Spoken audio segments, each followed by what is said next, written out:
So that's where 6'7" comes from? Yes! That's where it comes from. That's crazy. All right. Once again, welcome to our podcast, guys. This is Warren Talks, a podcast about two dudes, talking about justice throughout the nation. My name is Abiezer Moreno, and this is my co-host, Peter Truong. Yeah. Thank you, Peter. Cool. So, anyways, moving on to our next section, what's the next topic of discussion, Pete? Well, now we're going to be going over the topic that I think you will enjoy a lot. Food justice. Food justice. Oh, I know we love food. So, anyways, what are we diving into this time? We will be discussing Hispanic mobile food vendors. Now let me ask you a question. Yeah. You told me that concert you went to, what are some things that you noticed about that night? Oh, that concert. Oh, man. It was an amazing concert, not gonna lie. But yeah, I was out with some friends, and so one day, that day, my friend was like, "Oh my gosh, you smell that? It smells so good. It smells like hot dogs. It smells like bacon wrapped hot dogs." And I was like, "Oh, he's talking about those dirty dogs." So those dirty dogs, yeah. Yes. So yeah, I was kind of surprised because I find that smell, that aroma from those dogs, like a little awkward, a little unsettling. Personally, I don't enjoy those dogs. No, yeah, I totally agree. But what else did you notice?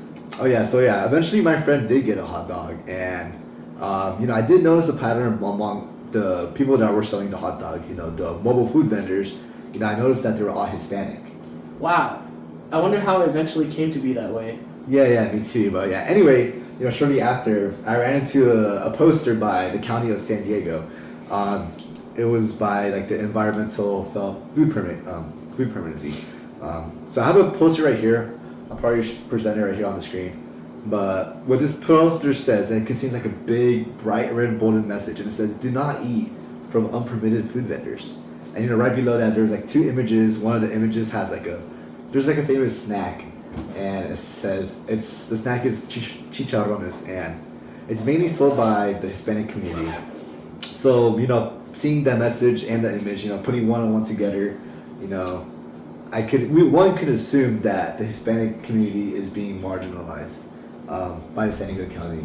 So am I right or am I crazy? What do you think about this? I see where you're coming from, but let's break this down even further. So why do you think the county health services are promoting food permits? Is it for safety reasons amongst the public?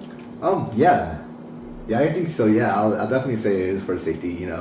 So let's talk about food permits. Let's move to this next section. So, going off of what your discussion, how does a food permit protect the public? Well, from my personal experience, I see these graded letters on these restaurants, and from that A grade, I know it's safe to eat there because someone inspected it. Yeah, that's a really good reason, actually. So, actually, we have a call incoming that can tell us more about food permits. Can you, viewer, pick up the phone? According to the County of San Diego, a food permit is a strong symbol of a restaurant/service following safety regulations such as sanitation and handling. It is convenient for the public, but it is not always convenient for the vendor. What makes you say that?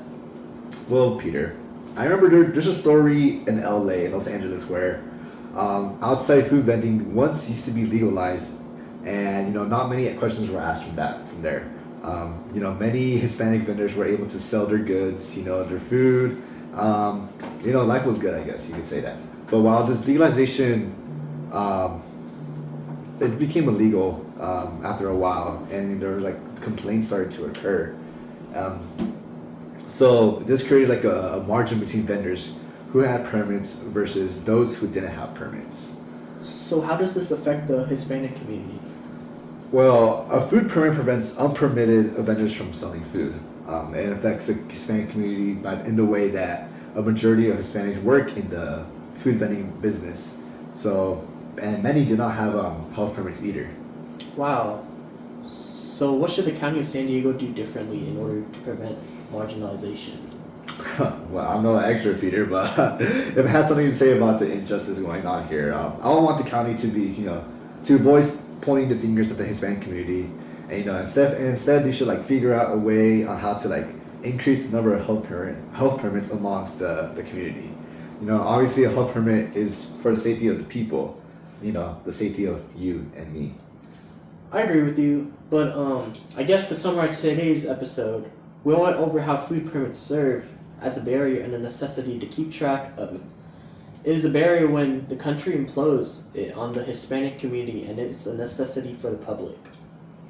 Yeah, thank you for that summary. Well, folks, that was it for today's episode. Thank you so much for tuning in. Once again, I'm Abiezer, Peter?